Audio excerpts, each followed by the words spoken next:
Welcome to the North State Breakdown with Benjamin Nguyen. Today, we're previewing the first Shasta County Board of Supervisors meeting of 2025, scheduled for Tuesday, January 7th.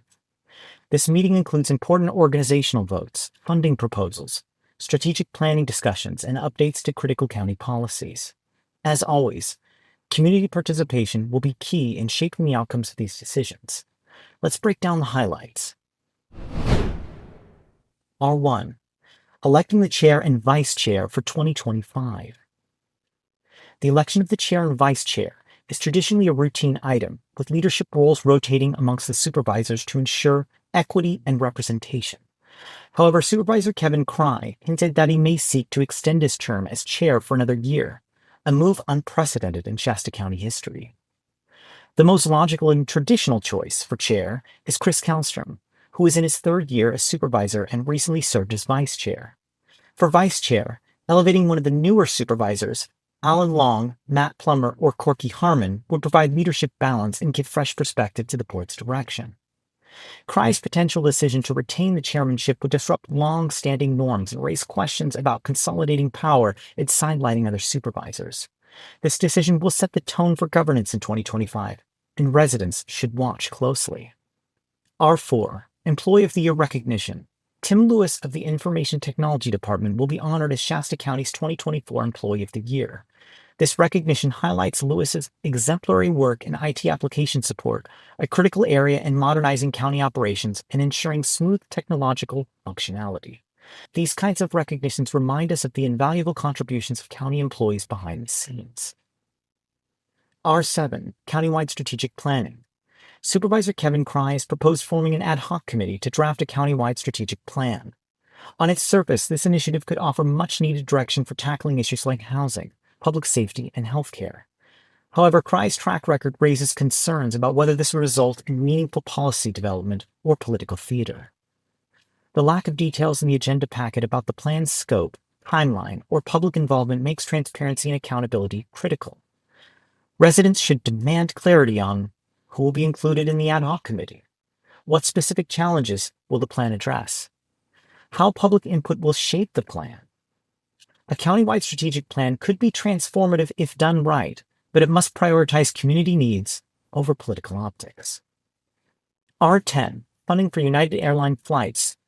Supervisor Chris Kallstrom has proposed allocating $100,000 to help secure United Airlines' direct flight from Reading to Denver, which is scheduled to begin on May 22, 2025.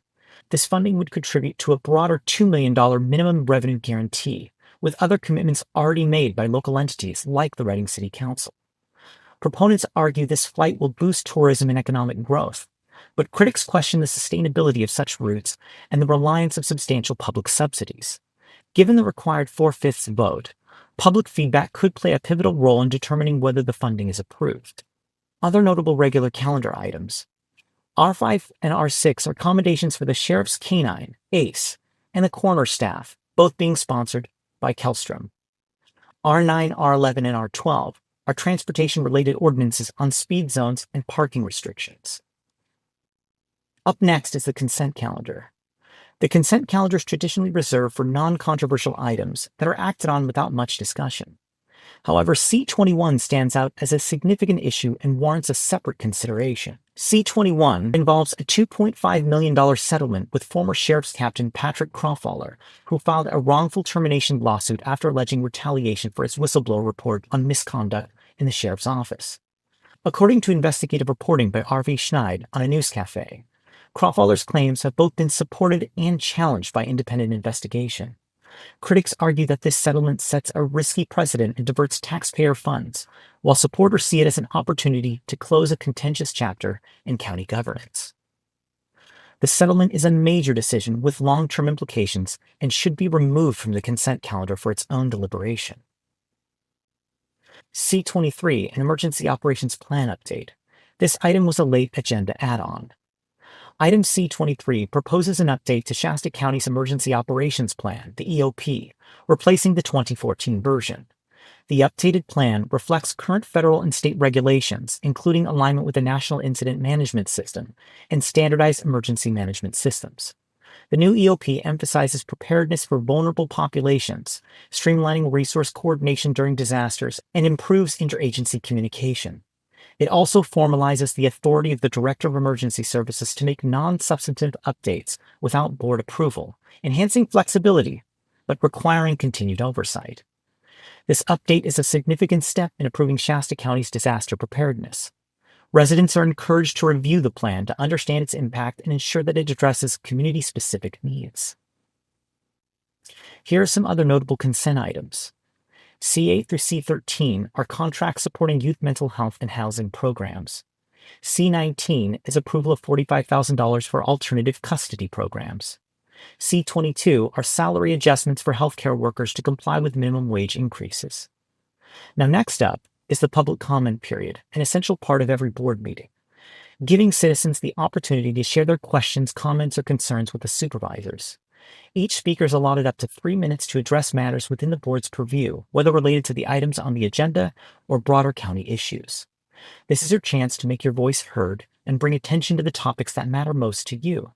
Whether it's about public safety, infrastructure, or transparency, engaging in public comment helps ensure the board remains accountable to the community. Next up is closed session. The closed session will happen outside of the public view and convene for roughly an hour and 20 minutes. Closed session will address labor negotiations with county employees, where the outcome could significantly impact workforce morale and public services. There's also anticipated litigation tied to Brianna Klassen estate, an incident likely to draw public scrutiny. The January 7, 2025 meeting is poised to set the tone for Shasta County's governance this year. From potential leadership changes to debates over strategic planning and funding allocations, this session underscores the importance of community involvement and accountability. The meeting begins at 9 a.m. at 1450 Court Street.